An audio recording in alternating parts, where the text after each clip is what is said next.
has done a phenomenal job in Augusta in creating, forming, leading a chamber in Augusta, Black Chamber, that has done a great job.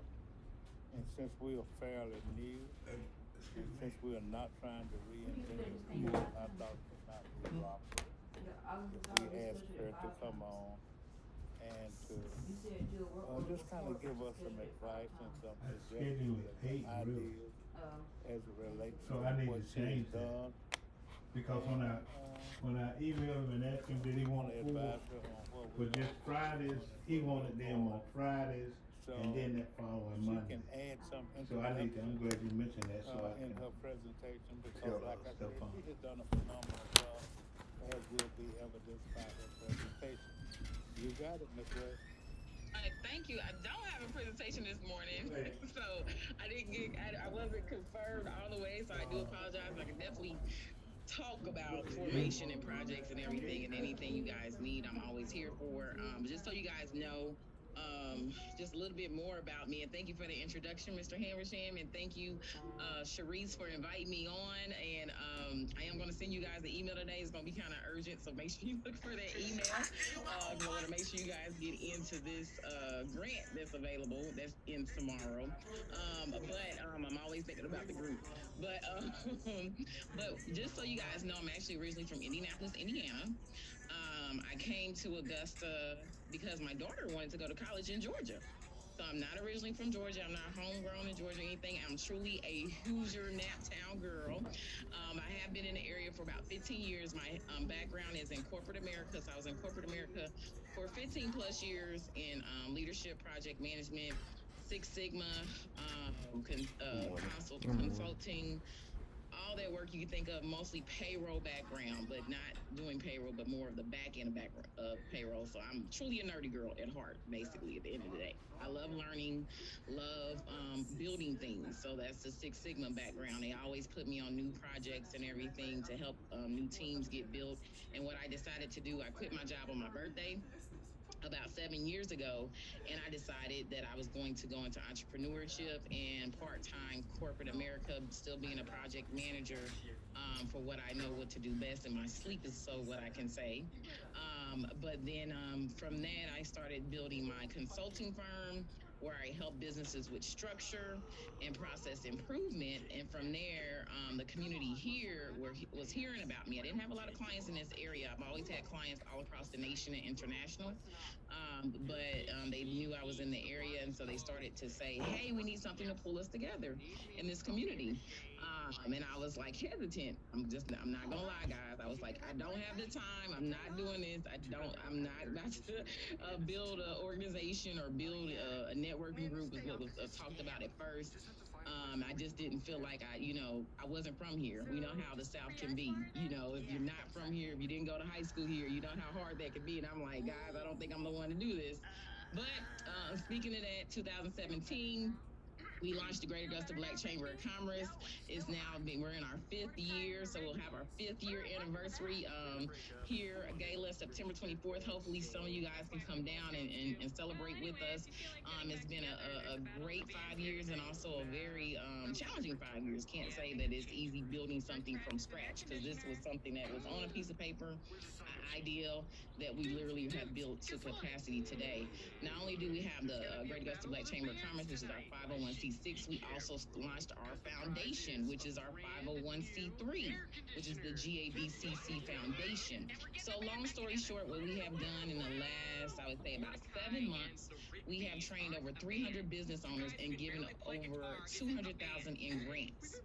Our goal has always been to become a micro lender or a CDFI in our area, and we're well on our way to do that and accomplish that, as well as set up some additional programming beside the capacity building program that we've been running with the Marketplace USA with Mr. Mike Hill in our area.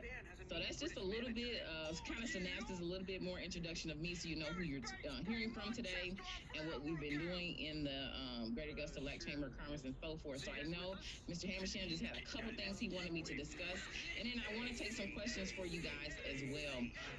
I know that you probably heard, I think, from other leaders from when I was talking to Mr. Hamersham about who has presented before and who you guys have talked to. And it sounds like to me you really want to hear more about the formation, about the projects, experiences, key components of building a successful chamber.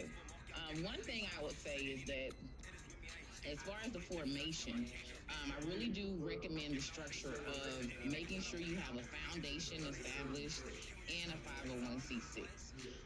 You can just go with the 501c3 first and make that your chambers totally up to you. The reason why I suggest the two is what we've learned through the process of building our organization is that a lot of times you'll have corporations who want to give to a 501c3 over a 501c6. So of course we don't want to leave any money on the table. We want to make sure that we're building to capacity and we don't have to build with Is that somebody on there, dollars, okay? Oh, yes, sir. This is one of the So we want to Zoom. make sure that we're able to The put who? that money This into is our one of the organization Zoom so we can meetings. run effective, Junior League. innovative, Zoom meetings. fully funded programming. That's one thing I really do stress to Who is any it? corporation or any entity that's looking to back us. I don't ask for $5,000 or $10,000. That's me talking to her? $20,000. I'm really Yes, sir. starting way over the $100,000 mark, especially when it comes to programming. It's once you get into this process, you begin to realize there's a lot of ways to fund things, and you see it's a lot of money out there that is flowing. And what I have noticed with Black-led organizations is that a lot of times we sell ourselves short. One thing that was that's very critical is that Central we Georgia stop selling Tech. ourselves Yeah, short, coalition. because if, for example, Yes, sir. I'm sorry, go ahead. Oh, I'm just listening. Okay, I'm sorry. I'm sorry. For example, if you go in and you begin to, talking to Bank of America, let's give an example. And let's say you're a Black-led organization in Macon, and then I am in Augusta, and I begin to talk to Bank of America, request funding, and you guys accept less than $50,000, and I'm talking $125,000. They really do compare, guys, what they just given to another Black-led organization to determine what you may be able to get. So I'm very, I would say, boisterous about making sure we're asking for the higher dollar. If anything, let them lower you down. Because then that way they say that they came to that conclusion. You didn't come in at a lower amount. We just had an organization that's part of the Southern region that is a newly formed organization in South Carolina pull in a $12 million grant. So no history, no backing, no anything. They just really did the due diligence of keep applying for grants and ensuring that their organization, that they could really map out what they would do once they receive the money. And they're in process, of course, delivering on that steps. But I'm just telling you what is out there so you guys can really begin to raise the bar of what is possible and what you can do. So the formation that I will definitely say is that is really critical is to make sure that you have a foundation, which is 501c3, and you have your 501c6 established. The 501c6 allows you to do some advocating in your community. Lets you kind of talk with your elected officials, ensuring that you don't get your 501c3 status challenged. If you're a 501c3, it's very strict rules about you not being able to back a candidate. You cannot become political, you don't really want to be in politics at all.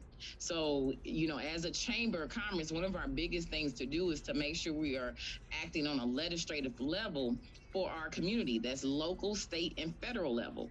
If you are carrying that 501c3 status, that kind of limits you in that capacity, because people can get a little testy.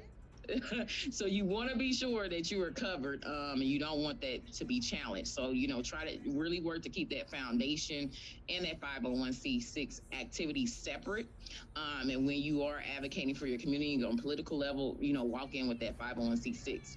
Now, I will say also, it depends on your area. If you feel like, hey, politically, I don't feel that we will need to go that route.